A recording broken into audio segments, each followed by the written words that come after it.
Hey everybody, welcome to the No Pants Podcast, episode 006, featuring Anthony Rucci of Otis the Destroyer and Alex Chod of Wonderbitch, the greatest band name that has ever existed in the history of all of mankind. Alex just got back from France, where his band performed a few festivals and ate a barbecue in a backyard, which is a thing that can happen in France. Anthony, of course, plays with me in Otis the Destroyer, and we just tracked a couple of singles that should be out over the next month or so, and we're really excited to get those out into the world. Runtime's about an hour or so. We touch on a lot of things, try to keep the Donald Trump talk to a minimum, but I think it found its way in. Had some wine, had some pasta, as if we were some aunts from Ohio or something like that. But regardless, had a pretty good time. Hope you enjoy it, and Godspeed in your life, or just for the next hour. All right, we're live. That's it. You just jump into it, man. You just keep going. Did I break something? Nah, you're good. I'm gonna try to get into this bottle of wine while we start. With a pen. With a plastic click pen. I mean, I just assumed, I guess, there'd be a wine key somewhere. Yeah. You kind of assume there's always going to be a wine key at the place you're at. It never works. But you have multi-tools, and you're a man. So what separates us from the apes. You try to tell yourself that you're a man and that you can handle tools, but nothing I graduated nothing college, can be further from the beat truth. by a bottle of wine. Yeah, I'm beat by a lot of things always, so that's usually how that works. But the bottle of wine's not going to be it. We got to the studio yesterday, and I spilt my coffee 2 times in the first 5 minutes. It was 2? I only saw 1. No, it was twice. I covered the first one up. So nobody knew about that one. Oh, because I didn't want to be the guy that walks in and immediately right. spills the coffee. Right. I want to be the guy. But everybody knew about the next one. Right. I want to be the guy that walks in. It was it was pretty much empty. Yeah. Still felt bad because I spilt it on a rug. But that's a good allegory for usually my entire life. Right. It was just a little bit. I think you're okay. Hi, my name's Andrew. I walk in and drop things. Always. So Anthony Rucci, Alex Chod, welcome. Howdy, don't drop the wine in my office. No, while you speak about that, as you jab something sharp into a bottle of wine. As I jam the plier end of a multi-tool into the top of a glass bottle of wine sitting on a conference table. Tell us about this wine, by the way. You were starting at the grocery store. Oh, yeah, it's killer. It's from Spain. It's Garnacha grape, which is Grenache in France. 100-year-old vines, okay. 15% alcohol by volume. Sweet. That's the important part.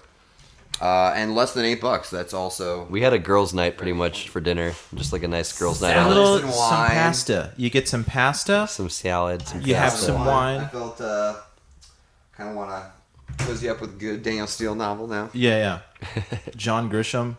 Rucci cozy up to that a little bit more. All right, I'm gonna try. I'm gonna do my best. You got it. Do my best. It's basically you and Alex, and the microphone are a triangle. Yes. Okay, how's this? This is a little better. Oh, that's beautiful. Okay, all right. I there feel comfy too. You really are. Still just pretend good. you have headphones on. We have headphones. You don't. I'm sorry that it worked out. It's cool. Like I said, I feel like I am simultaneously a spectator and participant. First podcast. For first Mr. ever Rucci. Never done a podcast. If it makes you feel any better, this is no. I used to intern for a Spanish alternative podcast about 9 years ago. Like in Spanish? Yeah, well, it was ran by a friend of mine who VJ'd for that channel ME Television. Over there on South Congress. Do you know that old movie theater looking place? Yes. That used to be a porno theater. Yeah. They always have cheeky stuff on the marquee. Yeah, and it was before the internet boom and social media boom. It was ME Television. And man, I interned for that and did their. Now wait, is this local access in the vein of? It was local Austin MTV basically. Wow. So he was the Latin VJ for showcasing all the Latin artists around Central Texas and basically just Texas everywhere. And they had playlists that were just Latin alternative bands. Girl in a Coma was on there a lot. I think you just had to be of Latin heritage to be included in the in the whole scheme there. Mm-hmm. And it was really funny and also really, really informative because I got exposed really early on when I was here to a bunch of bands that I would not have listened to otherwise. Right. So I'm listening to all these interviews take place with all these bands, and I'm just this little white boy mixing the podcast on GarageBand. It's a tiny white toddler. Yeah, but I talked too much. I talked too much on that one. You were on I the. think, You were an I think intern I on got the the air. boot because they gave me a microphone. And I think that was a bad mistake. That was back when I was still a little bit Republican. Whoa, I never knew that. I never knew that you were even a little bit Republican, actually, because you have some pretty hardline non-Republican views now, I would say. Well, I feel like we're all a little Republican when tax season comes. You're like, oh, what? What do they take? They're taking everything from me. You turn into Rand Paul. This is theft. This is theft. It's like, actually, no, it's just the basic tax payment. I grew up in blue New Jersey and lived in blue Boston, so... Yeah, I used to be a little Republican. I was full-blown Republican. I actually came out here originally because I wanted to do radio, and I was also, God, I can't believe I'm mentioning this. I used to be really into Glenn Beck, and I wanted to be I wanted to be like the next Glenn Beck, but like with a rock edge. Like a punk sensibility. Oof. Yeah, it's bad. It was really you bad. You're blowing my mind right now. Yeah. I mean, that's some cool insight. I'm very embarrassed. That would have been. No, you know what? I think that's more insight that I get into who you are, and the fact of how that you were embarrassed to mention that, and how pretty much 180 you are now. I think. I'm definitely. I'm not. You're still very opinionated, obviously. Yeah, I think.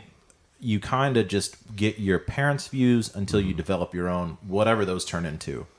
So that's kind of where I was. I just kind of came out here still with my parents' views. I remember I was still a little bit like people would challenge the Bible and stuff, and I would get a little bit uppity for like even though I wasn't like going to church or anything. See, that's cool. I was raised by a Democratic atheist mother. So there you go.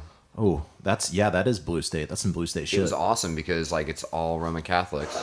My grandfather, was Roman Catholic. And then my mom was just like, no, it's not me. So Mom topped out. The kids were going to Catholic Bible school or whatever it was called CCD on Monday nights. I was like, yo, that sounds crazy. I'm watching Monday Night Football with Grandpa. That sounds whack, yo.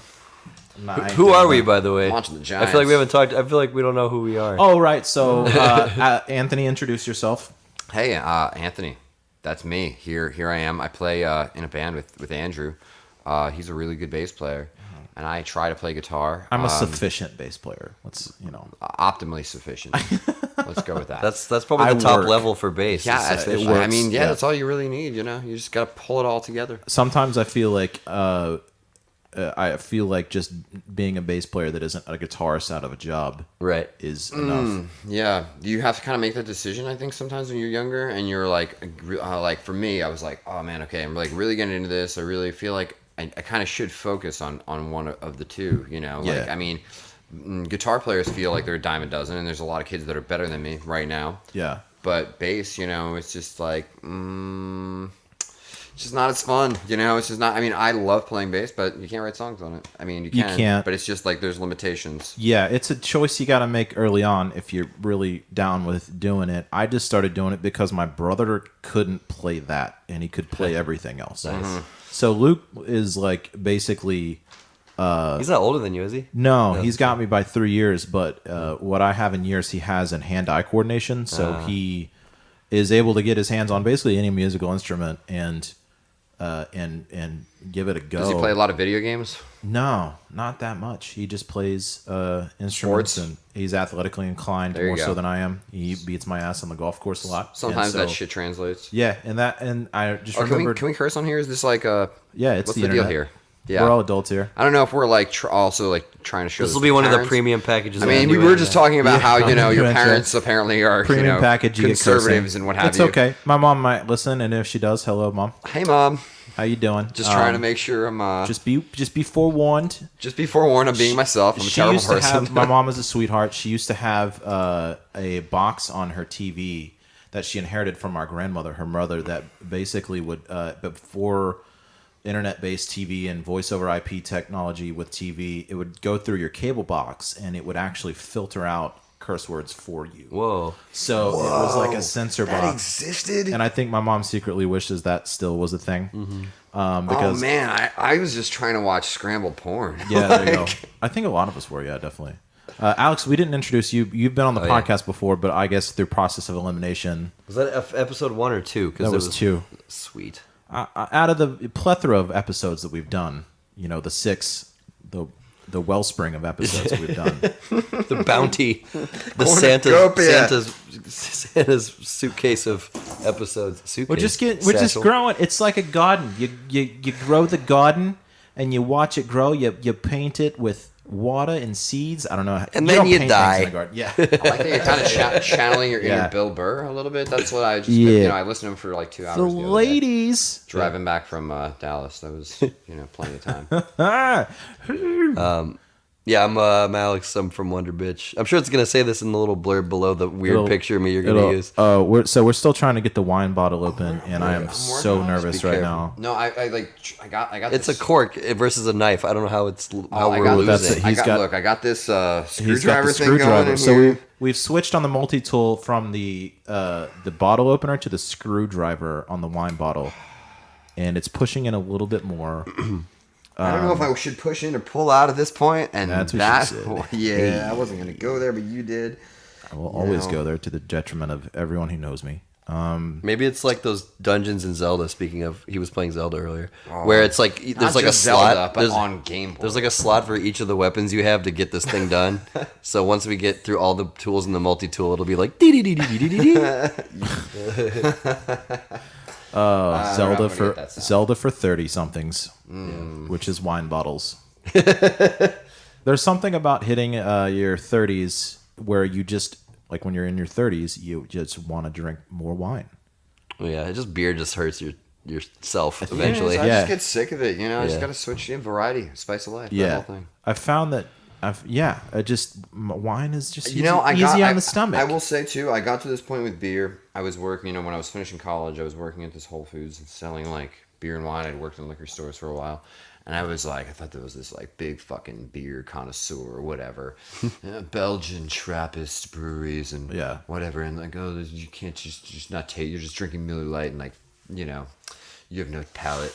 And then I realized that at this point, at being 30, I'm just, very, very content with Miller Lite. You know? Like there's nothing wrong with that. I'm definitely very content with like a Budweiser and for to go with a cheeseburger. Totally, totally. It's got to be like water, like alcoholic water, basically. At this point, an IPA, I'm just like, they taste, but it's like a whole like it's another meal. I have to eat with my burger. But when did you stop drinking IPAs when you moved away from the Northeast? Because I noticed that when I'm in a cold city, like all of a sudden I want IPAs again. Interesting. Because it's like a warming. I still drink them. When it's cold, I like dark beers, still. Yeah, but like, I'll still drink them time to time. I just, I'm not as much of a snob, as I used to be, and that's the wrong attitude to have with anything, and like think that you know more than somebody else about anything, really. Yes. Especially unless you're something you drink with alcohol in it. Unless you are the head curator of the Louvre. Right, unless you're a legitimate sommelier and somebody asks you your opinion.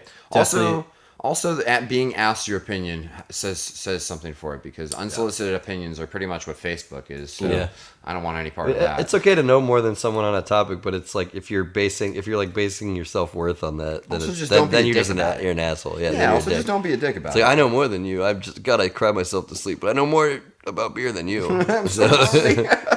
It's okay to not like things. Just don't be a dick about the things you don't like. Yeah, exactly. I feel the same way about people who call people out for getting excited about things like Game of Thrones or sports. Equally on both ends. Like, just let people like things. It's not bothering you. Just, there's nothing wrong with it. It's not politics. The anti-sports thing is a very very like condescending. I've found that's a very condescending attitude. What do you think? I was a sports ball guy for a bit. In my mid-20s. Smarter than me because I like sports. I also like, I'm a nerd and I like all sorts of things. I just happen to also like sports a lot. Yeah, there's a big. I think there's a huge connection between sports, playing them and being interested in them, and anything else that people enjoy.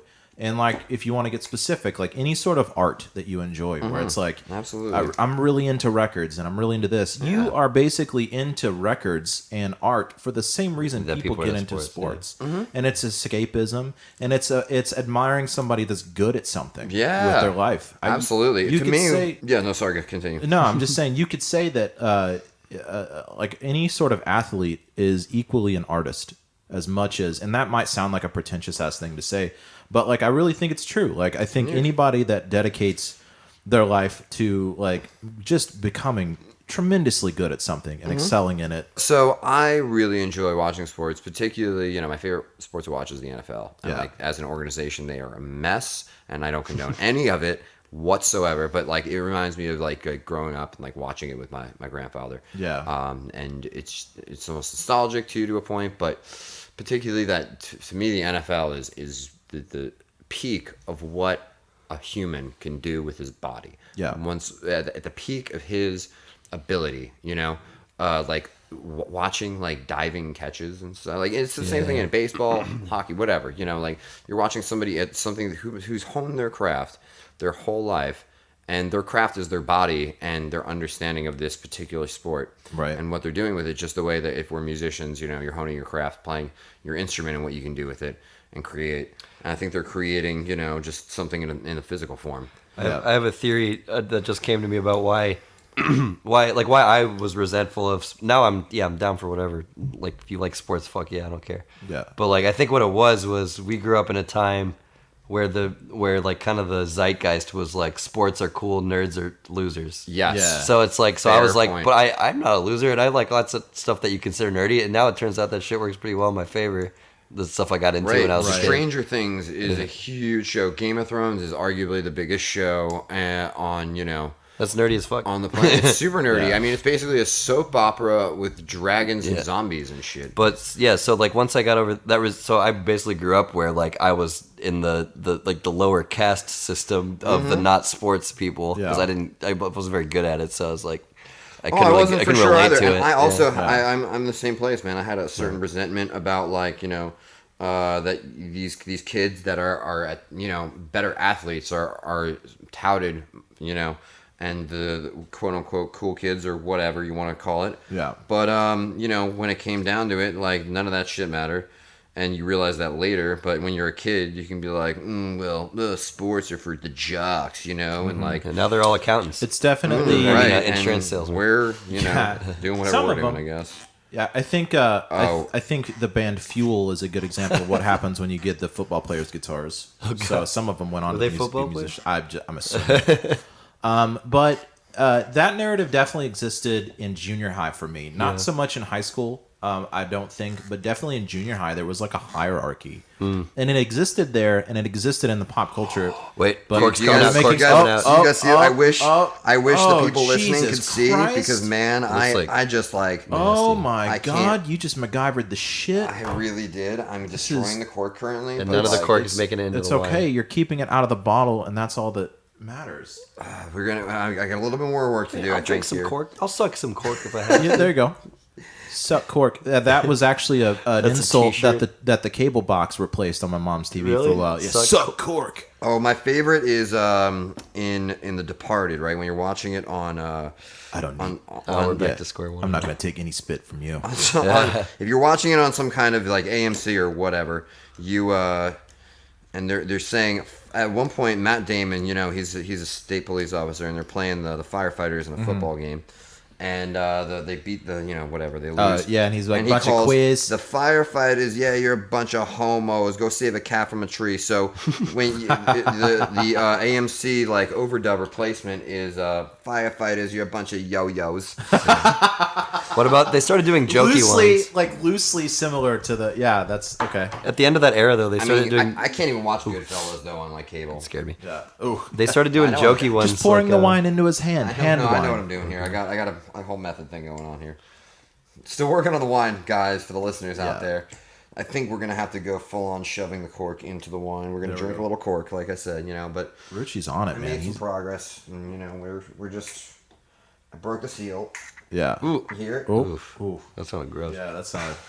That so when you push it in, it's gonna want to shoot wine back up into your face. So be That careful. is a very helpful. helpful, Yeah.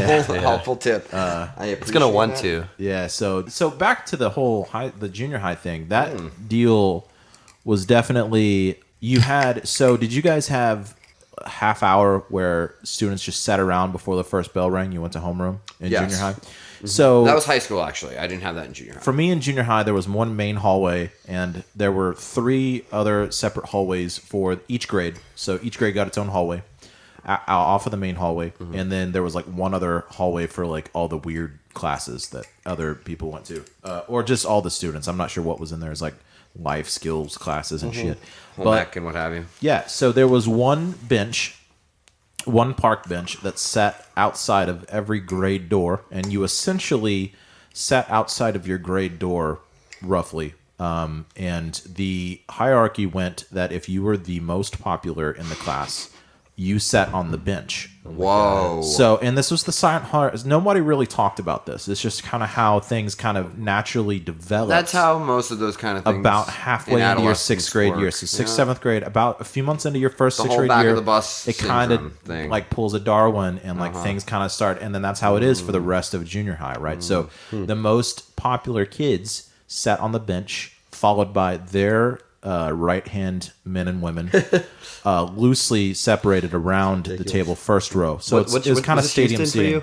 This was Houston, Yeah, yes, okay. it's suburban Houston, and so it basically fanned out from there. And if you were bordering on the other grade outside, you were basically a fucking loser. Like, you know, nobody wants to hang out with you. Which is crazy because, you know, when you're in junior high, like, you've accomplished nothing. Right. in You've your done life nothing. at all. Essentially- Even in high school, you still Oh, yeah. have accomplished, unless you, like, gave one of your kidneys to someone who needed it. You know, Yeah. you have literally accomplished nothing in your life up until that point. Yeah, you really haven't. At that point, the criteria was You've clothes. tried a cigarette, maybe. You have no. It literally was like 90% just like American Eagle. You're wearing the right clothes. Yeah.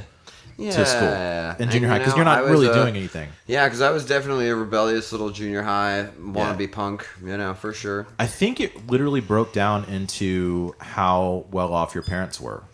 Yeah, it's like a class thing. Because if your parents were well off, You got they're good parties. They're yeah. As long as you're doing it here. Yeah. If your parents were well off, especially in junior high, they're the ones buying you everything, right, for school. Right. So See, I feel like junior high was a little more superficial too, and then when you got to high school, you know, things got a little it's coming. little more what's the word for it? Plunge it down. You can plunge it down. Right. Things got a little bit more forgiving. Forgiving, I Watch think. the pressure. I think Watch you the could pressure. kind of have a little bit more perspective in that, like, Going gentle. you know, if you're easy to get along with and not an a-hole and Yeah. kind of, you know, willing to whatever. Yeah. I felt like I could hang out with anybody. It in was high a school. little. It was definitely a little bit more chill. There Yeah. wasn't. I mean, maybe freshman year, but like Right. you kinda You're still chilled out in your way out of the little bit. traumatizing, the blunder years, you know, Yeah. the People were a little traumatizing puberty Yeah. era. There was still a you cool know, table in high school. figuring things out. Oh, absolutely, for sure. There's you know, to an extent in certain circles now, but there was a little less. I feel like, you know, middle school is pretty traumatic it. for most people. Oh, And we got the wine. We broke The the. cork is in the wine. Minimal It's nice plunging. and safe in the wine. In the bottle. Tucked It's in gonna there. float around like a nice little fishing bobber. Fantastic. That, I mean, we did that with the last one. That was fun. Oh shit! We'll get some paper towel in a second. But first, wine. Great job. Round of applause. I'm so proud there of are you. cork pieces. That's fine. Enjoy. Hey man. Suck cork, kid. We're obviously, you know, we don't even have a wine case, so you gotta kind of take what you can Be right get. back. PT. There we go. That's We're all. cleaning up that is all I we're cleaning need. up a spill here, so it's just me. Where did you, Anthony? Where did you go to high school at? I went to high school in the town I moved to and grew up in from the time I was 2. Yeah. I was born in Edison, New Jersey. Okay. Lived in Carteret. The only hospital apparently was in Edison, Jesus. named after Thomas Edison, Okay. inventor of the light bulb. He probably just lived there because it's Of New Jersey. Yeah. yes. And so when I was 2, we moved to this town on the Jersey Shore, this suburban town called Brick. I'm not joking. It is next to a town named Wall. Not a joke. You're like, not joking. You know, close to Asbury Park, the beach. But yeah, it was a suburban beach town, New Jersey. There you go. Great Did place to you- grow up. You ever go to Asbury Festival? I went to lots of festivals in Asbury. Yeah. Is that where the Southside Johnny and the the Asbury first- Dukes plays? That is absolutely where they are from and play, and from where the great Springsteen. boss Springsteen, you know, America's dad, hero amongst men, Mm-hmm. still one of the ones. You know, he no sexual harassment charges. Right. Plays for 3.5 Springsteen? hours. We're talking about Plays for Springsteen? 4 hours now. Yeah, saw him twice. Plays That's for 4 hours. yeah. The no charges is like a criteria now. Yeah. It's kind of scary, but I feel like he injects like spinach, kale, ginger into his heart every night. Something. I mean, he used to be like a, when he was growing up playing in the 70s, he was just a skinny, scrawny, bearded kid, and now he's intimidating. At 60 something, I would not want to fight him. That's so quirky, dude. Quirky. It's dusty. It's nice and dusty. Yeah, I was 19-year-old me is very jealous of you growing up in New Jersey. It was an insane time to grow up there because you in the early Pre-Jersey Shore. Yeah, so Jersey Shore came out when I was like the tail end of high school, or like just starting college. So maybe I left for Boston for college already, possibly at that time. Oh, it didn't get popular until about 2009, though. I was already definitely in Boston at college at that time. Yeah. I graduated in 2004. So so it was kind of just the biggest thing that had ever happened was we had MTV Summer House or something like that come down to that beach seaside where they wound up filming that terrible show. And I was honestly embarrassed for a while to say I was from the Jersey Shore, but now I've kind of I think we're all past that.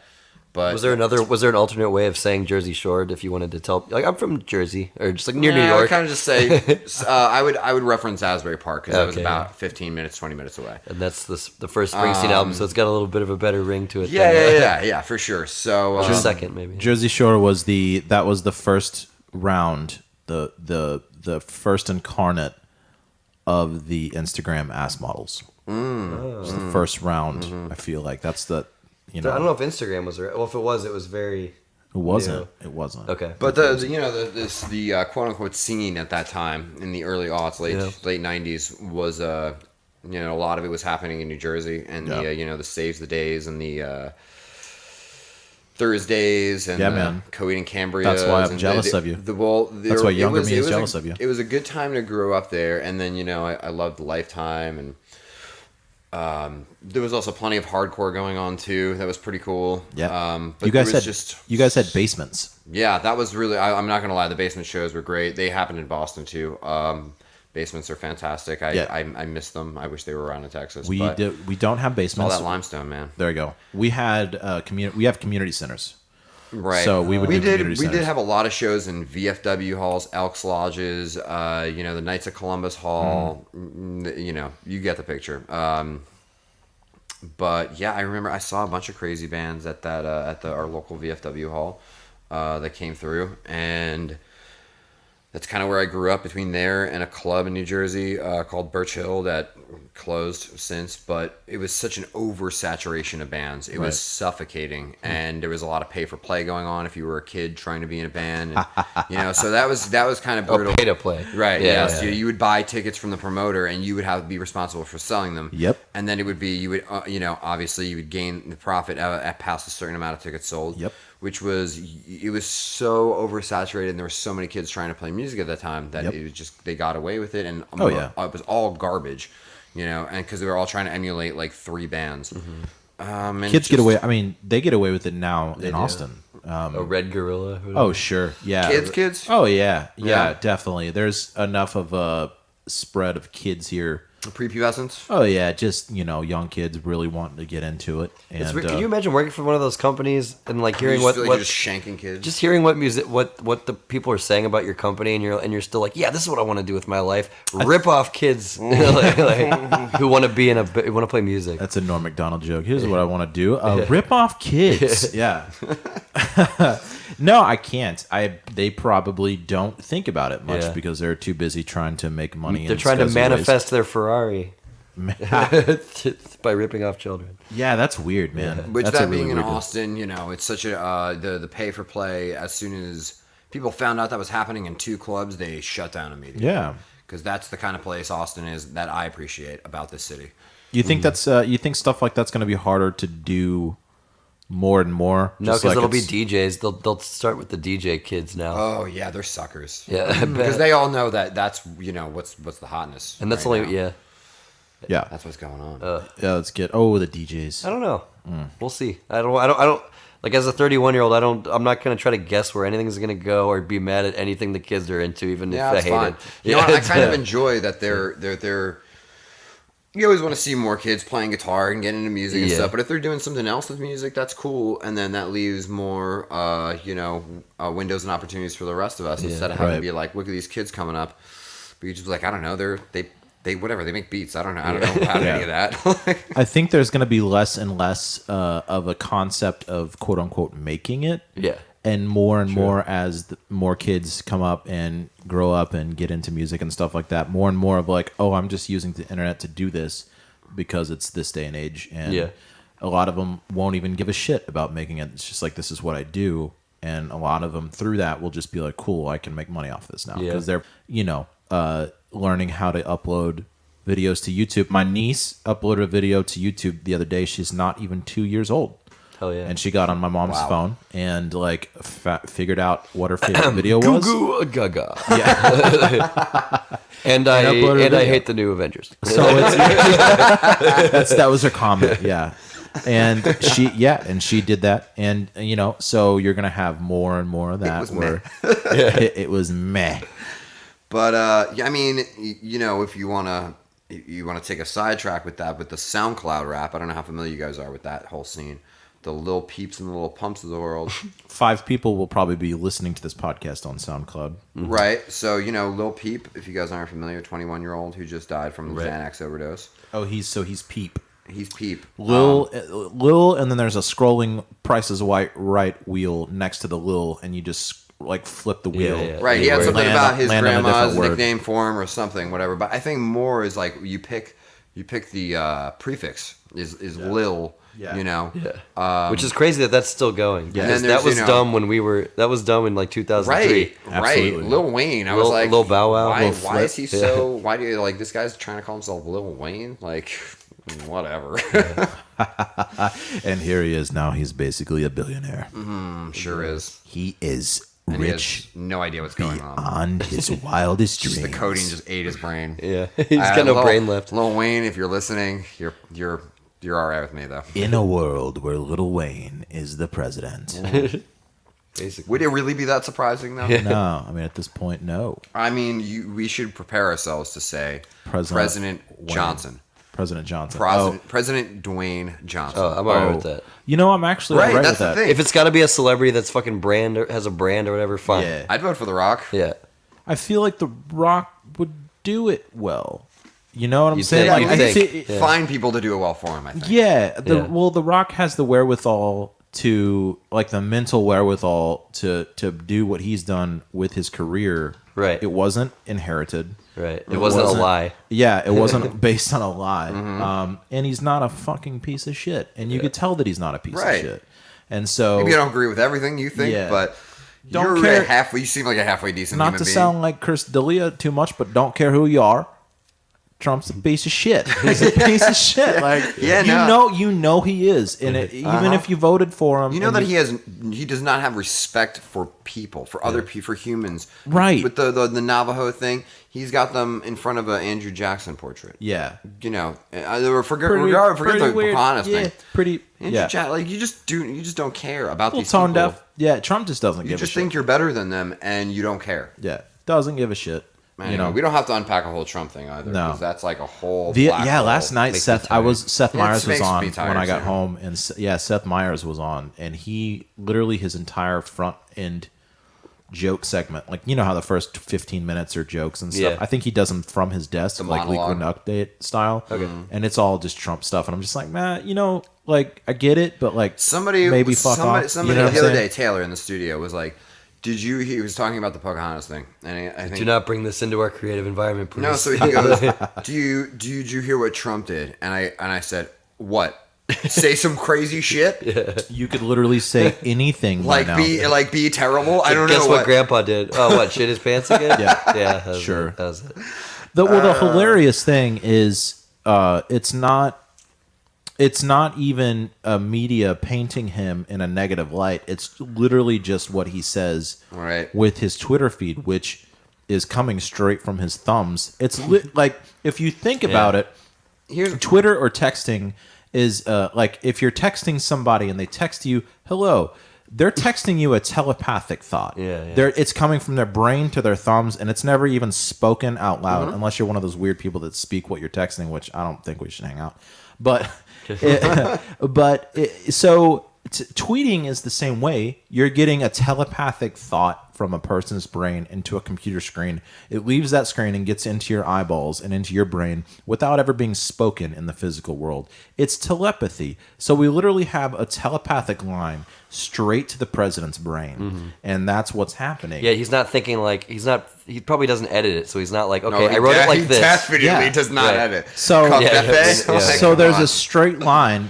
There's a straight telepathic line straight from we know his thoughts, his brain to the keyboard, and then straight to what is said about him in the media, where you can tell that what the stories that are coming out from about him in the media aren't that far off because of what he's saying himself, right? So you just draw a straight line, and if he's saying this and then you're reading a story that says this, they both connect, then there's nothing really... I love the leaks, man. Just what the White House aides say to the press is so fantastic that they're basically just, trying to wrangle him, treat him like a toddler, like trying to maintain... I mean, there's a very serious threat of, like, nuclear war, but... Aside from that, they basically are just trying to keep him on the rails enough. My only solace is that I feel like the majority of people, are just, face palming and just are so aghast. I feel like just enjoy the ride. Just enjoy the ride. It's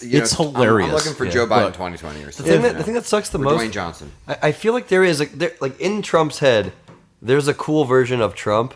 And I would think he was cool if that actually like manifested. Like I feel like there's a cool guy somewhere in there, but it'll just never happen. Yeah, Trump. I could see him working as president if he was like different in a few ways that he doesn't realize that he's not. You know, the only time I didn't hate Donald Trump, I think, was his cameo in Home Alone 2, and I was like, oh, that's Donald exactly. Trump. Like if you see videos, he's wearing a nice winter coat and gloves. That's Donald Trump. If you see videos of him from the '80s. Like he seems way less weird. He's still like he's '80s guy, but like it's like, oh, that guy. Like I feel like he still had his marbles a little bit. Yeah, no, he's definitely lost a little bit for sure. And like I feel like that guy I could get along with maybe. Now like, I also feel like I have this kind of unique perspective, being from New Jersey, about how going to Atlantic City when I was a kid and watching this man pretty much single-handedly ruin this town. Mm-hmm. Not that it was like this. Not like it was this beacon or anything to begin with, but like. He just like let it fall into the sea, basically. Back into the arms of Nucky Thompson. Hopefully. That'd be better than Chris Christie. I would live in Nucky Thompson's Atlantic City, that's for sure. Yeah. He took over everyone. He was a benevolent dictator. Yeah, and no iPhones. Yeah. Sounds lovely. I feel like beaches. Beachfront property. Everything wasn't rusted. Mm-hmm. You could go to a nice women's clothing store and get a dress. I feel like Donald Trump's vision of himself is the cool Donald Trump. Inside his brain is date night Michael Scott. Wow. You know what I'm saying? Like the Michael Scott with the Kangol hat. You know what? What? He shows up with the Samuel L. Jackson hat, and he's like twirling the pool cue, and like he's saying all this. Oh yes. Oh yes. Well, if he would have left it at like his 90s Trumpness, which was like, you know what, I make a lot of great deals. I think America is getting ripped off. I think a lot of people agree. If he just stopped right there, that would have been like, he might be right. But there's just that that extra pile whole of lot shit. Of crazy and a-hole got unpacked after that. Oh yeah, man. He's senile. Somehow a senile old man got elected president as he was becoming senile. H.W. Bush took a little bit. He's definitely senile now. Oh yeah. When that's sexual allegations against George H.W. Bush as a 90-plus-year-old man, I'm just in a like, wheelchair. I don't know. Like, look, and I don't the know. Whole thing, and he admitted, he's like, maybe I made an offhanded joke. Hey, and, he's like, my maybe wife was because right I there. have Parkinson's, my hand shook and hit your ass. I'm sorry. I'm 90. I'm literally shitting myself. I don't know, but just here wearing these Astro socks, trying to throw out the first pitch. I'm not saying you're not a victim if he did something that was malicious. Obviously, all that shit is wrong, but also maybe just like Cut him a Fucking, break. He's like about to die. He's about to 95. die. He was a former president of the United You're States. gonna be okay. Like- You're gonna be okay. It'll be fine. You'll find a job somewhere. He didn't ruin your life, you know. Or maybe he did. I don't know. I have no idea. My favorite part about the story is that Barbara was next to him and just rolled her eyes like, "That's my bush." I don't think I heard Oh, this story. George, just being George. What is this story? Okay, so this reporter or whatever, I guess, was on the sidelines for some kind of sporting event or whatever he was at, and he's getting wheeled out, and there's some kind of, I don't know, military. We're honoring somebody or something. And he's behind this reporter, and she said she felt something. His wheelchair bump into her, and I guess maybe his hand was there, and maybe we're saying he's accidentally. Wait, he was in a wheelchair? He's been in a wheelchair. Then his for a dick while. does not work. He does not feel. No. Yeah. Well, I mean, well, whatever. So she's looking at him like a creepy old man, I guess. Yeah, but yeah. so maybe allegedly his hand might brush up against her, behind her, whatever. I can't. I wasn't can't there. speak to it. Right. So I guess he makes some kind of off-collar joke. That couldn't have been too that's right. vulgar. Okay. I mean, it couldn't have been too bad, right? It was maybe just a little cheeky and kind of weird, probably. But I guess Barbara was also standing next to him, and just kind of looked down at him apparently and rolled her eyes. Yeah. As to say "Oh, George." Jesus. I Also, don't even he know. has a form of Parkinson's, and he's a former president, and he's in his 90s. So It's I just mean, to a point, you kind of got to cut the guy a break. Yeah, but if he's guilty of just actually groping women, Right. No, fuck the then dude. if But, that's the case, obviously, then that's, it's a tricky thing because irreprehensible. it's a tricky deal because you don't want to victim blame anyone at all. You never want to victim blame. You always want to give the person coming out and saying anything like that the benefit of the doubt. And it absolutely should people like that be stopped that are predatory and 100%. We all agree. 100%. And I think that's kind of a duh thing where it's everybody agrees with that if you're not a psychopath. But does that mean that there aren't bitches out there that are crazy and looking to cash in? No, that's also true. You know what also offsets the whole thing too is that the dangerous, like we said, obviously we're going to preface this with always believe the victim.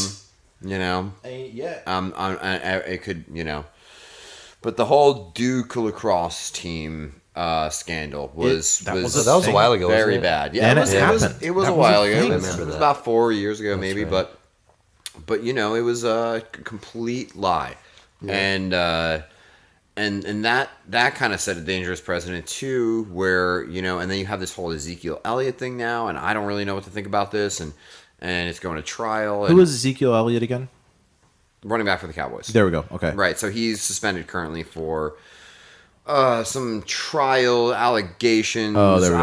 I if I read into it too much, sometimes my brain just starts going numb. Well, what happens as a Texans fan is I mentally block out all Dallas Cowboys Well, I'm a players Giants from fan, existence. so there you go. I am tied to the Cowboys. Have you guys ever been inherently. so mad at someone that you're you make up scenarios in your head of what happened between you and they're not real, but you start kind of treating the person as if those things were real? You know what I mean? I almost wonder if it's something where the person's not being malicious, they have just talked to themselves so much about what happened or just their life problems, and they're and that guy touched me, I know it. Look, a lot of times when relationships go bad, and they go bad a lot, it's really hard, and you can't really blame a person for looking at themselves as the victim in a situation, right? Because and then, that person, with the simple fact that it's not political or anything. It's just the simple fact that you see your life through your eyes. Right. So to you, everything is happening to you. And it's very hard to break out of that mindset and be like, well, other people are also just trying to figure this shit out, because ultimately no one fucking knows what they're doing. Yeah, people who give, everyone's basically winging it. People who work for charities and so incredible. Because you're so focused all the time on what's happening in your life, and this is the biggest deal right now because it's happening to me. And nobody gives a shit. The universe doesn't care. And it's about what's happening to you. And the unfortunate thing is you also, while you're trying to break out of that mindset, you still have to look out for yourself. and you still have to figure out For when sure. the time to stick up for There's a yourself time is, to be selfish. and when to understand a situation and cut somebody some slack, Mm-hmm. And so that happens all the time, man. It happens all the time. And so a lot of people will get out of a relationship or get out of a professional relationship, and who knows, man? You want to believe everybody, but at the same time, you never know what people are capable of, especially if you don't know them. You don't know that person. And how much does anybody really know anybody? We're doing a lot of speculation on people that we have. Yeah, you know, we also have like no- no and that's- context to. You know, we just what you see, what you hear, what you read, and then like. I mean, you know, Andrew, I'd like to think I know you pretty well, you know, but I mean, do I, you know, really? Like, I get to know you more all the time, you know, but you seem pretty legit to me. You know? Yeah. But like, but everybody is, and that's the crazy thing is, God, we're getting so like David Foster Wallace in this shit, but like everybody has some kind of demon, some kind of shit sandwich that they're eating and they have to work on. And when you put that into play, and then you put social media into play where it's so easy to go out there and shit on somebody or accuse anybody of anything, true or not. Added to the fact that like we don't know how to work social media yet. We really still have not gotten the whole of it. I think it's a detriment to our society. And so and then couple that with the fact that and a lot of times it's like, are we taking are we replacing due process with Twitter? You know, like what's going on? So you have this precarious line. I don't think precarious is the word I want to use this, but it sounds right in that situation. But we have this this delicate line that we have to walk, where you want to give everybody the benefit of the doubt, and you want to believe the good in everybody, but that's not the case. And social media does a really good job of making just existence and the dark side of existence seem like a repairable epidemic. You know, of all the industries I would expect to be the rampant sexual allegations, music industry, none. Brand new. Well, that's a band, And that's an old one. I'm talking about. I guess what I'm talking about is the actual industry. Oh, like the producers and shit. Right. Well, labels, Kesha. agencies. You know, like that kind of thing. The Kesha thing, that was bad for sure. And we still don't know what really happened. But we're just doing Facebook right now. You guys realize? Yeah, unsolicited opinions. That's the whole thing. You know what? I love Instagram because Instagram is just people. No one asked. I'm just kidding. Instagram is just people showing pictures of things they like. Concerts, dogs, food, selfies. Kettle One chapstick that absolutely tastes like Fruity Pebbles. It doesn't taste like Kettle One. Do you still have that from the boat show we played during South by Southwest? Yep. That does not taste like vodka. Yep. I only have one. I gave the other 3-6 to my now. It doesn't taste like vodka, but I don't want it. drunk. It doesn't taste like vodka. I don't want it. I gave the other 3 sticks to my now ex-girlfriend that hates me, so she'll keep that. She'll burn it Till trash day. If you don't hate your ex, then I mean, have you really lived? Man, I don't know. I thought she was going to be one I keep in touch with for a long time, but who knows? You know. You never know, man. Could Just be write years him down the just line. write him a nice letter every 2 years. You know, five years down the road, you're gonna, you know. What if you just got into the habit of writing all your exes in like a quill pen and like parchment, and then you just fold up the letter and send it to them, and just like tell them what you've been up to for 2 years, and just make it very benign and just like not creepy at all. You're just like, this is what I've been doing for the last 2 years. That my mom's doing this, blah blah, and just seal it up very nicely. A really and send boring it to 'em. version of the movie High Fidelity, I think. Yeah, dude, that guy was a little bitch in that movie. In High Fidelity. Oh, Cusack? Yeah, just, I don't know need why to make a people don't list like of me my so exes. much. Oh, yeah. I don't know why all these girls broke up with me, but I've made a list of all my exes. Here's all of my thoughts I've ever thought about these girls. Let it go, man. Yeah. That was the Fucking original let it go. Facebook. John Cusack's unsolicited opinions. Well, that's kind of the deal with art, is you can do that kind of shit where it's like, here's a bunch of my thoughts, kind of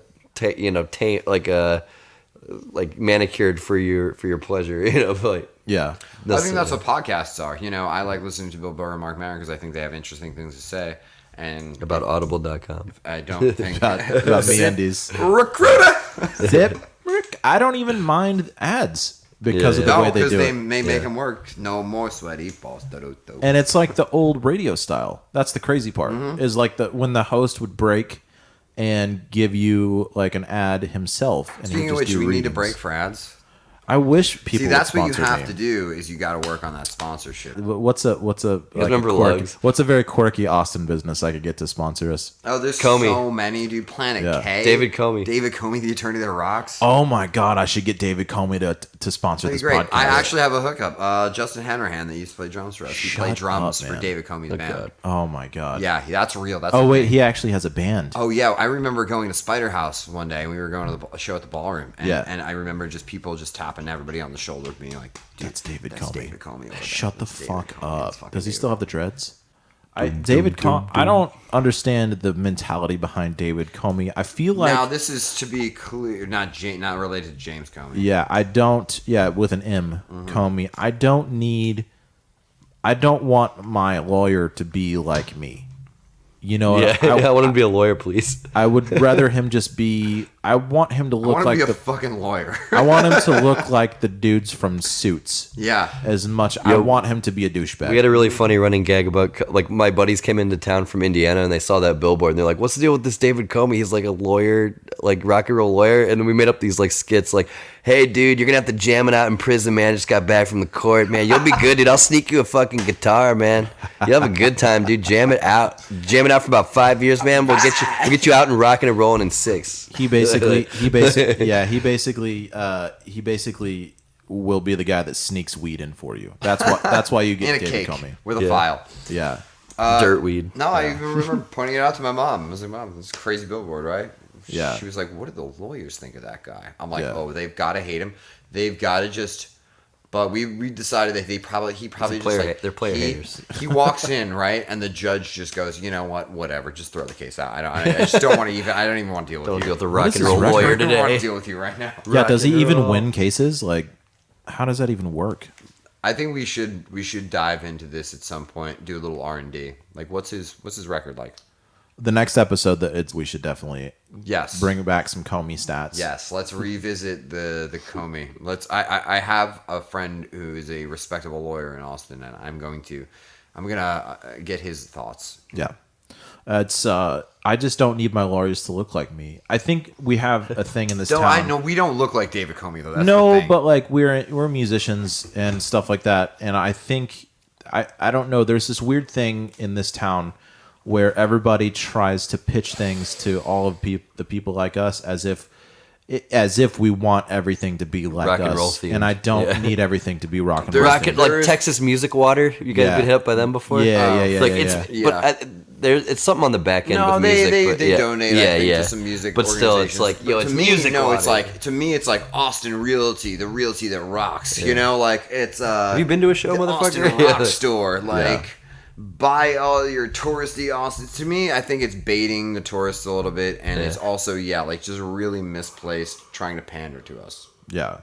I don't get it. I think it's a lot of I think they're marketing to people who aren't even like the musicians like us. They're just marketing to the young professionals who think that they're hip in Austin. Yes, I lived in Austin, and I'm cool. I've gone to a concert. I mean, it's a before. brand that helps us all out eventually, but For sure. we got to just treat it with care. That is the Like, we thing can't too. be- yeah. You got to cultivate it, and right, like you said, man, because those are definitely some of the people coming to shows and enjoying Yeah. the music, and there's nothing wrong with that. I appreciate introducing people to some new cool shit. You know, And they- that's it's the cause of a lot of our tourism and the reason we get some of these festivals. And it's like, but we just need to make sure as the next generation to like flavor it correctly. Yes. I feel like, you know what I mean? it's a good thing. Just don't make it lame. Yeah. Yeah. I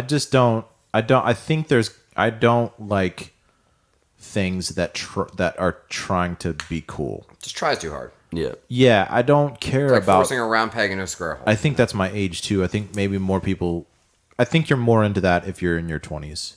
or your your teens. 50s. Well, it's also Yeah, just like yeah. the Austin vibe After thing the is kids they're move still out. basing it on Stevie Ray Vaughan and Willie Nelson is still like in the backbone of it, and it's like I mean let's flavor it a little different now. We got that as the backbone. Let's not tell the tourists that it's the Willie Nelson town. They're our age. The tourists are our age now, are younger.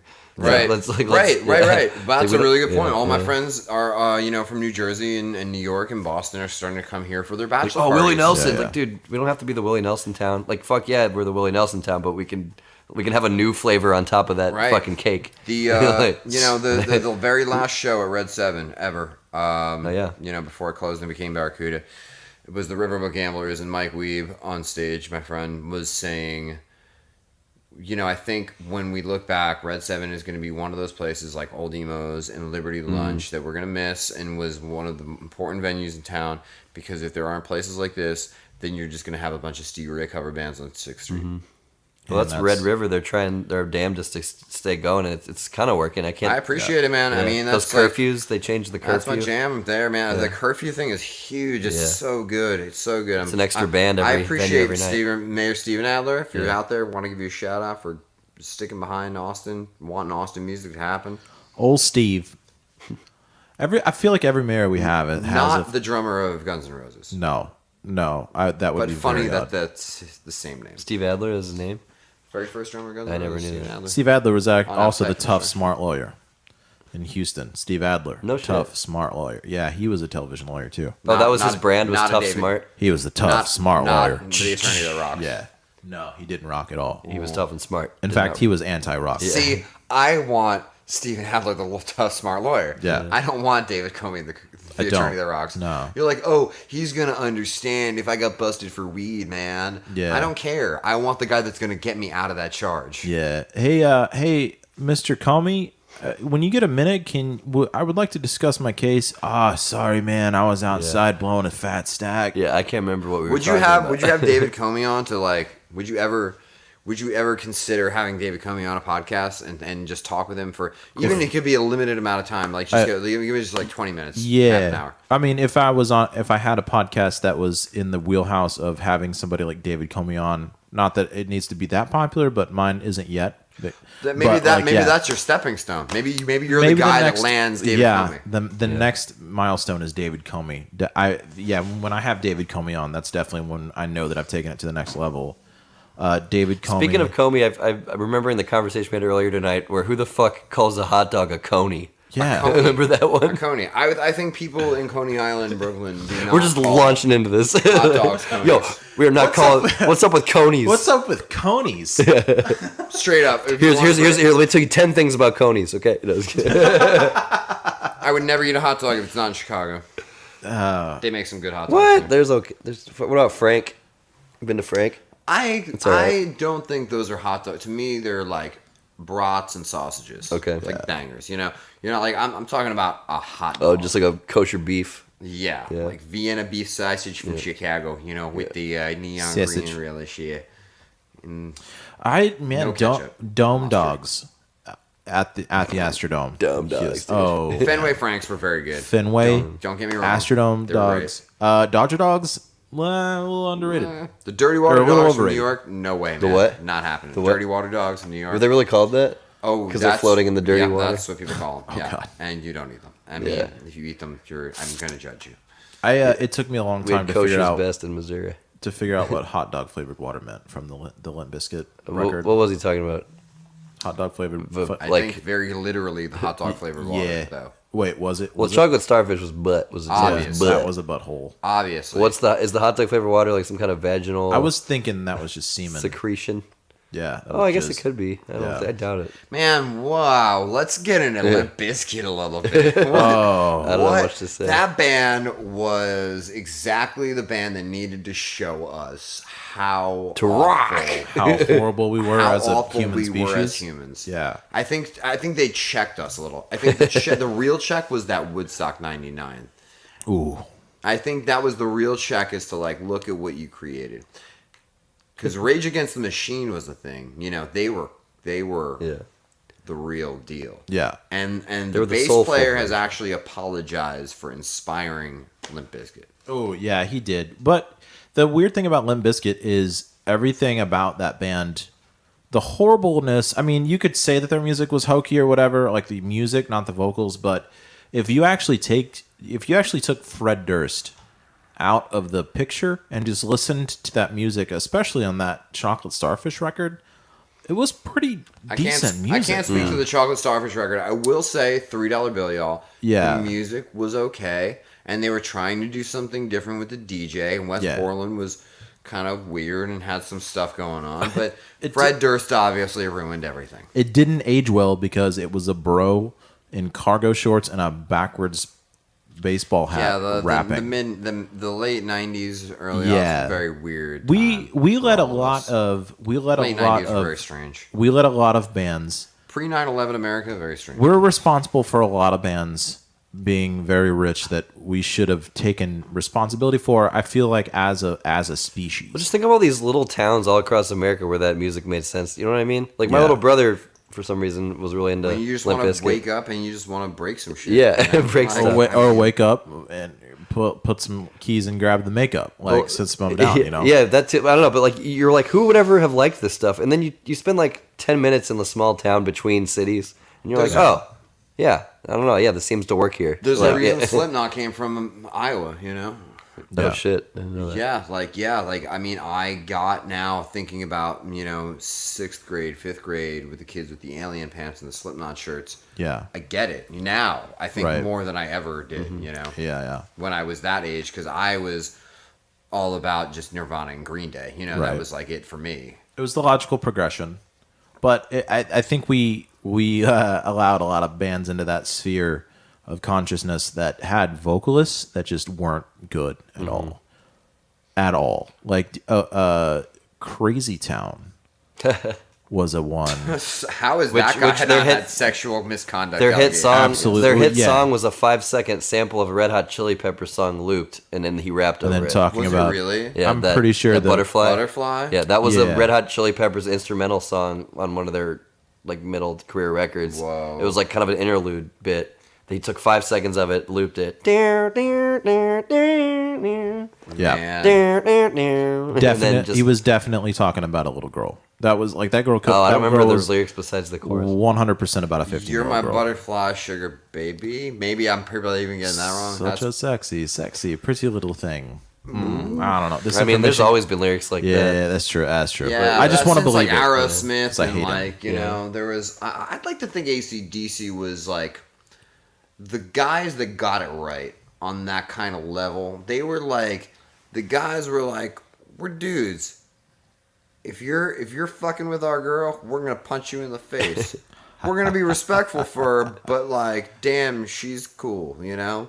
I don't know. They just felt like them and ZZ Top maybe. Yeah. Were like Yeah. two of the bands that kind of got it right with that attitude without being like. It didn't work Guns so N' well for Roses. ZZ Top once they got old. Like you're just kind of like, all right, all Oh, right. Yeah, you got these long. Like talking about beards. boners in every Kinda song. It's weird. like, yeah, but yeah, mid-career ZZ Top, you can still right. talk about boners and it's funny. But it wasn't like, you know, I mean, like, I loved Appetite for Destruction when I was a kid, right? But then, turn around, bitch, I got a use for you, and you ain't got nothing better to do besides I'm bored. That lyric from Jesus Crazy. Christ, man. That is a lyric from Guns N' Roses Crazy. And You that could, is I don't think you could. bonkers to me. Yeah. Please don't take that out of context. That is a Guns N' Roses lyric. What if like a band? What if like Foster the People had a lyric like that? Yeah, you can do it. Cage the Elephant, something like well, that. they Yeah, you did can do the it. Columbine song. Like think of like think about if you were listening to a Foster the People song, and it was just like doom da got doom doom da got doom. Bitch, I ain't got time for you, so turn around. Got down da da da. Gonna do Or it like in Arcade your butt. Fire. Yeah. Like, try they think they're so cool, and then they just throw this line in. And everyone's just like, maybe they're just being so ironic that it's amazing. Yeah. Like, That's a new level of irony. Do da got do doom da got doom. I wouldn't be You're a surprised woman, so you're subhuman. Dun, da got I wouldn't be doom, da surprised got if there's doom. just some ridiculous backlash to this year. Yeah. like in some weird form or fashion. Dun, da got do dun, You know, da I got doom. haven't seen any response to what's happening. I don't think people can even process what's happening No, right it's now. just kind of. Too There fast. isn't even It's all like coming any. too I fast. feel like there's not even any art form response to what's going on right There's now not. because it's too. I can't.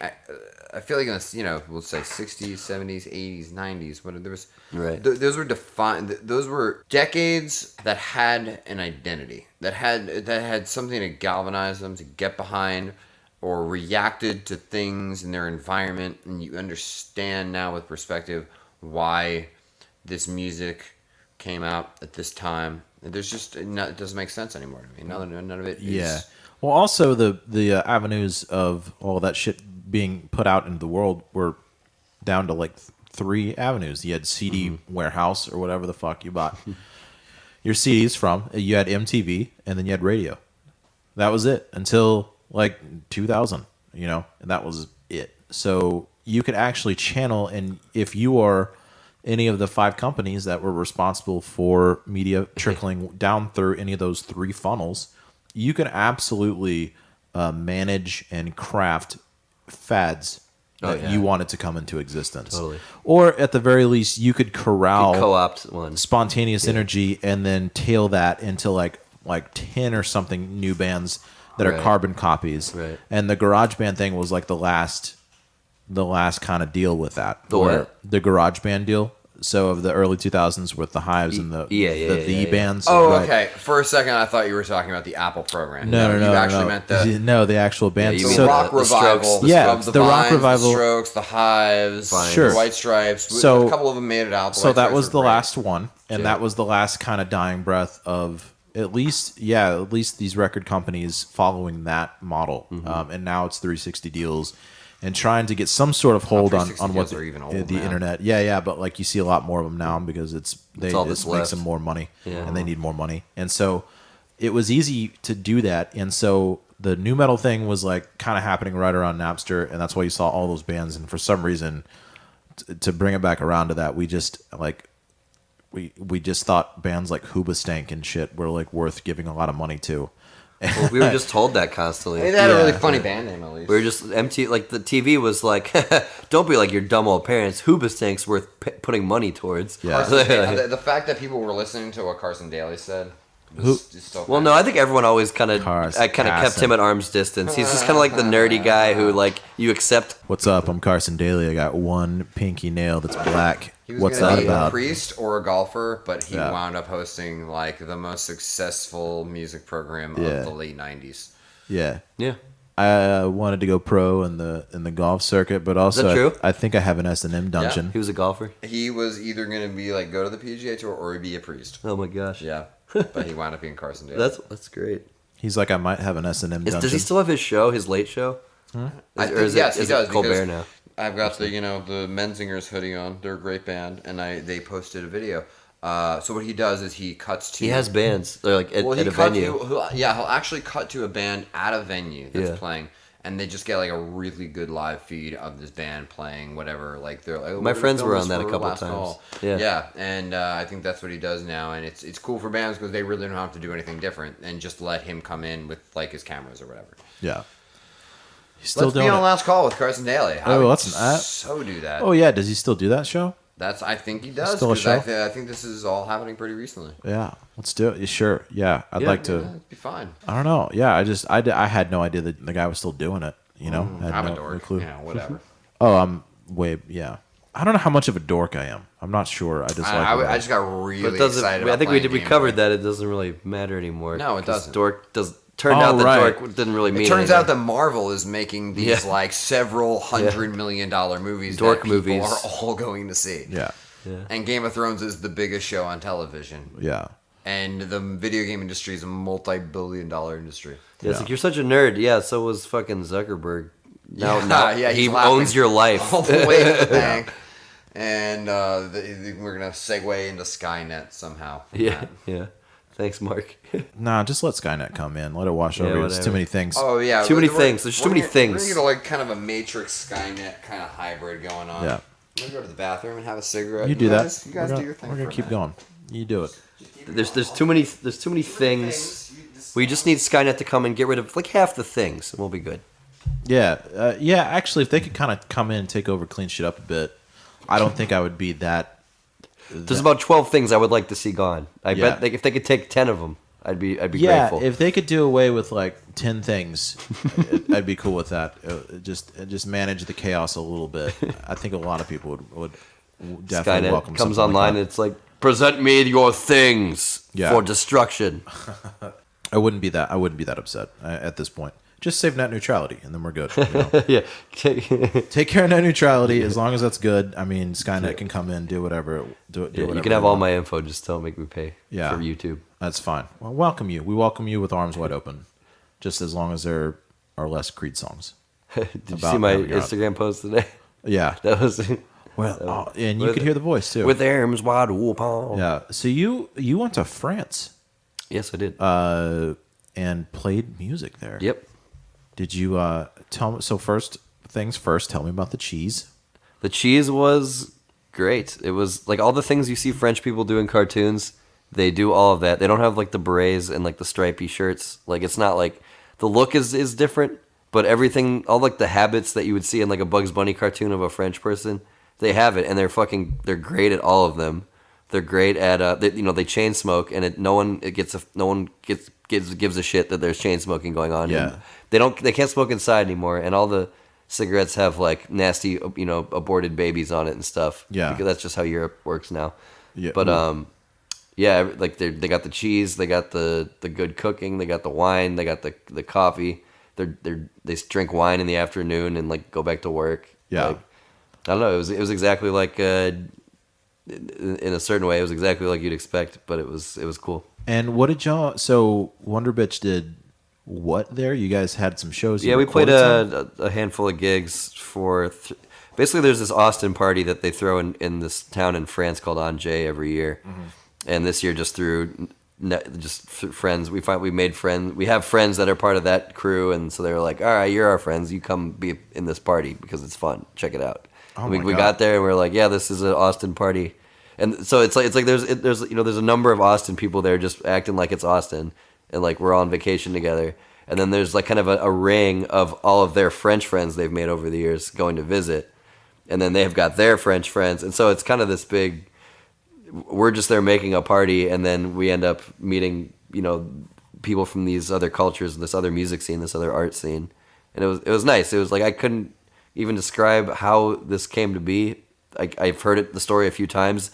I don't really get it. Maybe someone had sex with someone in France and wanted to keep visiting them, and they kept bringing more people. I don't know, but it was nice. It was a good time. It was, and there was a barbecue. The last You guys barbecued right before we hit the airport. There was a barbecue in someone's backyard.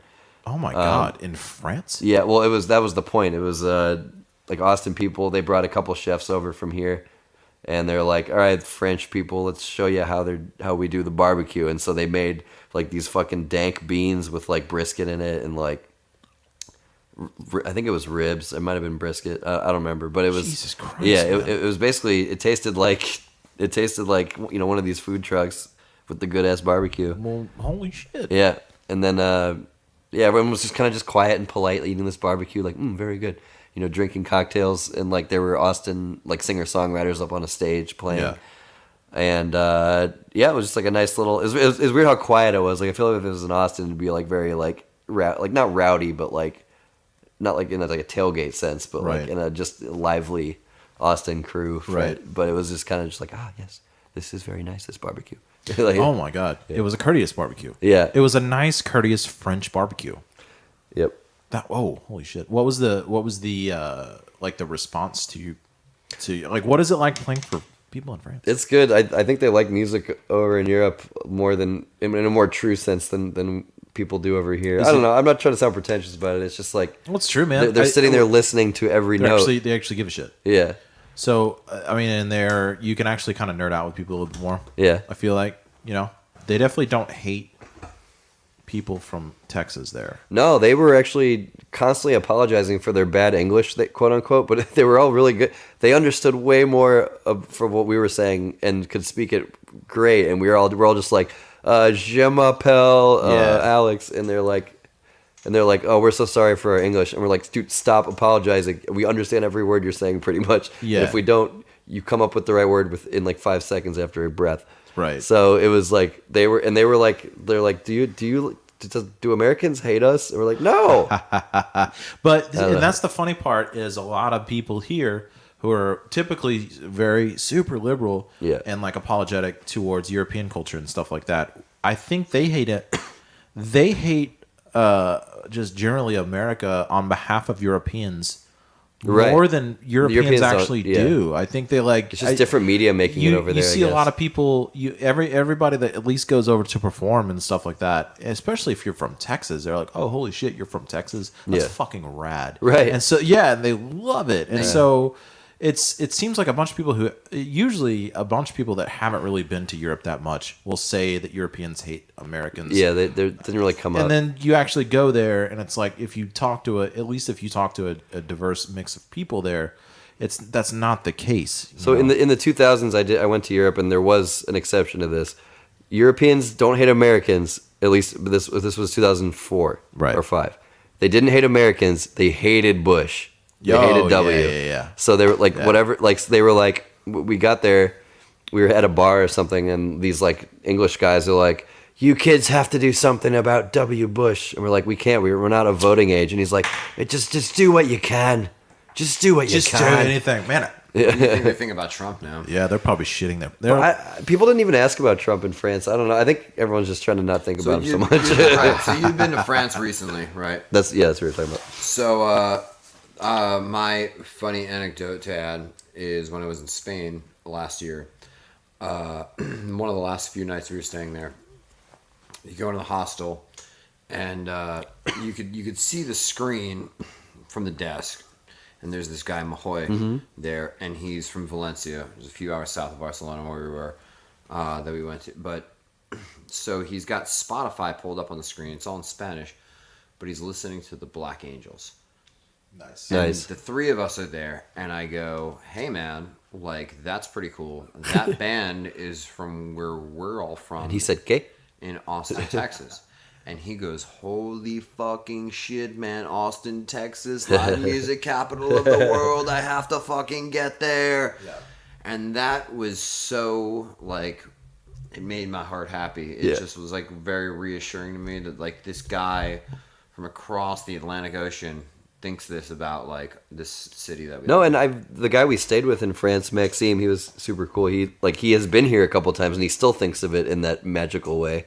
You know, he's got like a Austin flag in his room and like a ABGB shirt like on a mannequin or something. And these guys live in Europe. Like this is like, you know, just an insanely old, incredible culture. Right. We got these. We don't have a building older than like 1961. Typically, people aren't dicks. You know. Right. I think. I think if I We could guilt ourselves into thinking To everyone. your point, what you were saying, where they're super apologetic about being, you know, not knowing English. As soon as they started speaking English to me, I couldn't even like tell there was an accent. Right. going on. I think it's really easy to assume we're hard on ourselves. Like people are hard on themselves individually. We're hard on ourselves as a country. But you get over there and it's like, well, people they're just like us. They want to just get by. And there's also a lot of qualities about this country that is equally as responsible for making it pretty great as it is for making it a shit like a fucking freak show, right? This country is a freak show, and it really is. Like, and we're proving that with our last election process, and just basically a lot of things that we export into the world. Some of them good, and some of them bad. And if you take it all into account, man, you got to admit that this is a pretty wild place because of, in essence, a lot of the freedoms that we share that don't necessarily exist in a lot of places in the world. Not all of them, but a lot, right? So like a place like Texas, people look at just like you would look at the wild. Like they look at Texans, they think it's the Wild West. Like you're watching Deadwood or something. You know what I'm saying? Where it's just like, oh my god, it was so crazy back in that. Yeah, amazing show. Shouldn't have been canceled. Fuck Showtime. But like HBO. Fuck HBO. You know, no, I love you, HBO. Please don't. We're apologizing to every single person on the show that HBO. Yeah, please don't cancel Westworld. Comey, I'm sorry. Also, I hope any of you are listening. yeah, exactly. Yeah. But you know, what was I saying? Yeah, so people look at us like that, and it's kind of this sense of curiosity, and not necessarily like, oh, fuck Americans. It's just like, oh, I was trying to talk to this girl from Barcelona, right? Yeah. And you know, you say you're from America. Yeah. And like Hollywood. Yeah. Yeah, exactly. That's where I'm from. I'm from Hollywood and Vine. Yeah. And then I was trying to say, hey, like I'm from kind of like New York too, you know, New York City. Wow, both. Like real exciting. Yeah. So that's a lot of their. I mean, if you on a Reddit thread, there's something about like what is insane about America that Europeans is, you know, to Europeans is really interesting. Yeah. To them, it's the fact that everything they saw in Hollywood and TV that's real, you know, like, and suburbs is insane to them. What is suburbs? The suburbs. There's no suburbs in Europe.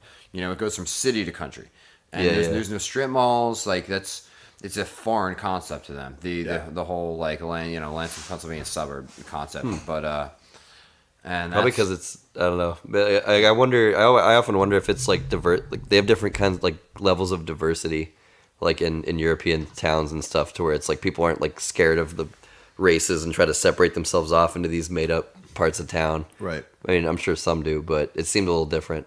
It felt, I don't know. No, yeah, it's they do well. I know, especially in England, and with FIFA, there's huge push towards anti-racism because it's pretty racist. Okay. Yeah. There's a Segregated. lot. There's a lot. Yeah, there's a lot of places that are a lot more segregated and a lot more. We don't like to say it. We don't like to admit it, but there are a lot of places elsewhere in the world that are exponentially more fucked than we are living as far as Boston racism and for stuff like that. 8 years, you think of Boston maybe as this like really liberal college town, super Democrat, but it's the oldest city, and it's one of the most segregated cities in America. Yeah. There are 2 places where the minorities live, and that's where all the gun deaths happen. Yeah, and then you have your parts of town where they only eat Boston baked beans, and then the Southies eat Bush's baked beans like a bunch of goddamn savages. Is that true? I'm not from Boston, so They it's just a lot of either rich yuppie white people or college kids or old salty racist sea dogs. asshole so Bostonians. Sea dogs. no bean segregation in Boston is what you're saying. The bean situation is pretty neutral. We'll check back in on the bean situation tonight at 7. I've always wondered how many Bostonians actually do Boston baked beans. There's really nobody cares about beans there. That's bullshit. I grew up in Bean Texas. My town. entire life, I thought Bostonians were really about beans. They're about lobster. That's The lobster kid and the chowder. I had clam chowder in Boston. I visited Boston for a day 12 years ago, and I had a bowl of clam chowder. good there. Oh, and that's I great. literally was so happy I almost just Yeah, shit you get myself. the sand and like the fucking cream and the Yeah. it's got everything. I will say, living in Texas, I feel like I've compensated with tacos Yeah. and barbecue, Yeah. where I lost out on Italian food and seafood. God, I Yeah. got to get some Italian food from the Northeast. There's, Like, so there's a bad. couple solid places down here, but it's just not like it is in a Little Italy. We got to go to Europe soon. Otis the Destroyer should. No, we're- Yeah, so We're Taylor, trying. I ran into Taylor once up in France, and That's he crazy. was looking sick as a dog. Shut the fuck up. You ran actually saw him into Yeah, because yeah. y'all were the same. France. Yeah, he That's was hilarious. This is blowing my mind. Why didn't you tell us? Yeah. They were having a very different trip. I was like, we were like at the end of our partying days, about to like take a chill couple days. I run into Taylor, like, what's up, man? He's like, hey, like, what's up? How's everything? He's like, I got horrible food poisoning. Oh, I was you like, oh, did get very yeah. bad Did you food just poisoning happen in to run France. into him, or No, did we you were. look It him was. up? It was like there's the one bar. There was like the one bar that everyone hung out at every night. At least stopped by once. Everyone in our crew, in That's our cool. giant Oh wait, crew. because they went to and how do you say that city's name? Anjay. Anjay. Or So they went to Anjay. Anjay too. Yeah, they played one gig there. Oh fuck! And This is wild. so yeah, I ran into Yeah, I him. didn't know that either. It's pretty weird running into fucking CC and Taylor, and just like oh hey guys, hey we're in France now. Like, Yeah. but He Holy had shit. either just proposed to Sarah or No, he was about to. About to. but Man. it's weird. Yeah, it He made. it us sounds like keep the their secret. trip was a little more strange than ours. But We did. I kept that secret. I was I so gotta good at tell you, keeping when that I was secret. someone hanging told out me with the Sarah. secret, and I didn't even. I don't even know When I was either of them that I well. was hanging out with Sarah. I was after they came back and they were engaged.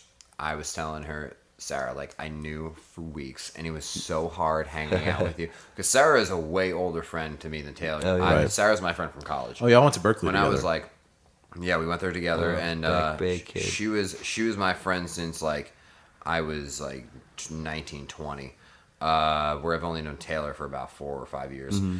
and yeah, I was like, Sarah, I gotta tell you, it was so hard keeping that secret. We would hang out, and I would look at you, and I would just get like crazy panic attacks that I was gonna blow it, that I was gonna like, oh my god, I'm gonna ruin their marriage. Oh my god, Merry Christmas. Oh shit. I mean, Oh. Taylor's gonna fucking propose. is it Wednesday? Is it Wednesday? it's another Michael Scott moment. Yeah. Oh, we man. did. I wish we could have partied. It seemed like they were just exhausted because they're going. We went from America to France. They were going around the goddamn world. Yeah, like yes. day by day. They were doing Germany and France, I think, at that point, and they were playing shows and just trying to make it. It sounded like it was not an easy gig. But here's a shameless plug: tomorrow night, if nobody's doing anything, I don't know if this This episode will- is going to air it's not going to hit the internet. It probably won't. But because I anyway. have to play that show and then come home and edit. What they're it. doing, So, ATX6, Andrew is playing with Taylor tomorrow at, Yep. the Stateside Theater. I've never been there, actually. I'm excited.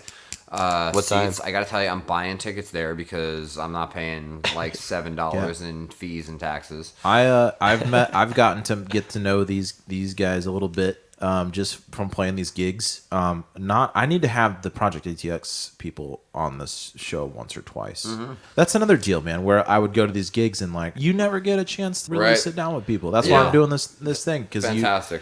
but like everybody on that deal, AC I was going to say, with Go AC, Fever. I've I didn't even know. I never saw her around until me this neither. deal. Now I see her all the I've time. never- and not because I didn't want to, but it's Yeah. just I just never got the chance. I think they played a show with Lowen once, with Yeah. Sarah's band, and Yeah. then I kind of got to meet her a little. Yeah. She's an Australian, and I've talked to her a few times, we're acquaintances, but Yeah, she's fucking awesome. Her Yeah. songs are awesome. very Torino Black, great songwriter. homegirl with the banjo. That Yeti Store show you played, Yeah. that was the whitest. Yo, yeah. place I I've was ever been. sweating very hardly. I was sweating like, very there- hard for that show. I'm so uncomfortable. There are so many white people. I was here. it was very white. It was like an extras party for Get Out.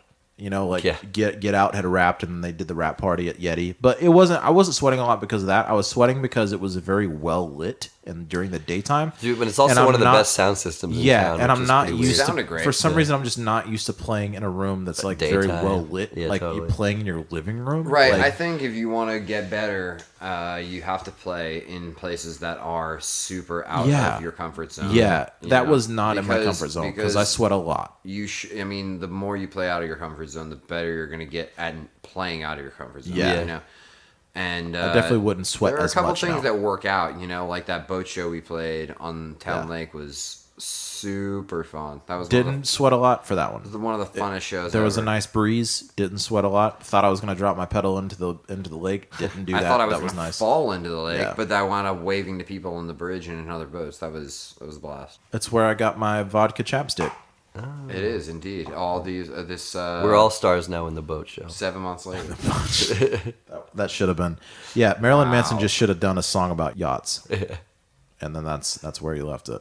But yeah, man, Project ATX6 is really cool. I'm gonna have Taylor on at some point to talk about the whole thing, and then I'm gonna have the rest of the people on because they're all really fantastic. So I'm glad that I get to play these gigs. I'm not in it per se, but I get to kind of experience it as a participant, and that's nice. It's real nice. All right, it's been an hour and 40 minutes. Let's wrap it up. Let's do that. There's a lot. We went a lot of places. I'm gonna skim this down. So when you're listening to this, it's not gonna be an hour and 40 minutes. It might be an hour and Good 10. Lord, let's hope not. We don't. It might be. I could super condense it and make it a 15-minute podcast. Nice. And then we just put the best shit in there. Best of the Highlight week. reel. Best of the Highlight week. reel. Like we're watching Sports Center. But Yeah. with your podcast. No pants. Best of the week. Yeah. Can you start putting stuff like that I into, think you into the need deal? an air horn button. Right Dude, now. that's all. I think that'd be the best. I don't know. Yeah, I'm trying to figure out. I'm just trying to imagine what a color commentator would be on this show, and I think it's just stupid sound effects. Yeah. Yeah, What- Dingo and the baby. Yeah, that'll be one. That'll just be a button. Family that we Guy. push. Yeah. Sorry, I made a Family Guy reference. That It's was okay. terrible. I Well, hate those that are show. welcome here. It's all I right. kind of really don't. You like know, that show. don't make any Roseanne references. I feel like those wouldn't go over well with the new generation. You know, Maybe not, but great show. it was a great show. Very real. Parents didn't let me watch it until I was like 15. You know, Yeah. John Goodman had a dirty mouth. Yes. That's it. Alex, tell everybody where they can hear Wonderbitch Oceansoft. Yeah, that's my new record. Oceansoft. Our new record is on everywhere on the internet you could possibly imagine. Yep. Spotify, iTunes, Amazon. You guys just released Bandcamp. the vinyl. I was at the show for that. The Excellent vinyl's set. out, and the vinyl I need to. Yeah, the vinyl is it's like dark blue with like white oceany streaks in it. So we got that cool oceany vinyl. Listen to Chlorine. That's one of my favorite songs. Chlorine. What's the other song that you played that I said sounded Day like a After Prince song? Day. Listen to Day After Day. Choice Cuts. Thank you. Go out to their shows, buy the vinyls. New Otis the Destroyer will be out soon. We just recorded it. We literally just left from the studio. Yeah. We were bug. I felt like we were a little. It was like our session, but I felt intrusive there at the end. I was like, we need to leave. Yeah, it was Well, like they we were there for no. like 3 minutes to go. No, so what you walked into was there was a serious thing that was happening at that point. Yeah. Where they were really diving into it. It's Yeah. not always like that. It's usually a little bit looser. Yeah. But they were definitely getting into They a were balls thing deep. where That's why I was like, kinda if glad we're we gonna could- we leave. could That's fine. break up. I get it. We should get out of here before this gets like even. This is down gonna get. further Oh yeah, down the hole. they're gonna. You got to go in the trenches, man. Yeah, they were going Get in the the vocal trenches with the takes. vocals too, and I was like, you know what, my This guitar is not parts the are done, Yep. man. Like, And I'm out. That's how it works. we were here for moral support, but it's getting weird now. And by weird, I mean good, because it's going to turn out so good, and I can't wait. Because he did our album and our EP and everything, and it's all. Is this an album you guys are This doing? is just 2 songs. Two songs. Okay. 2 songs. I don't know if we're You know, adding we it just to put the out the album. album September sure how that 29th. Fuck it, put out 2 songs. There we go. I don't know. Alex, what song should we play this podcast out with? Because it's gonna start right now. Let's do Chlorine because that's your fave. It's my fave. It's all my fave. It's my favorite song. All right, No Pants Podcast, episode 006. All right, guys. Anthony, Bye. Alex, thanks for coming in. Bye. Thanks for having us. Bye, everybody. All right.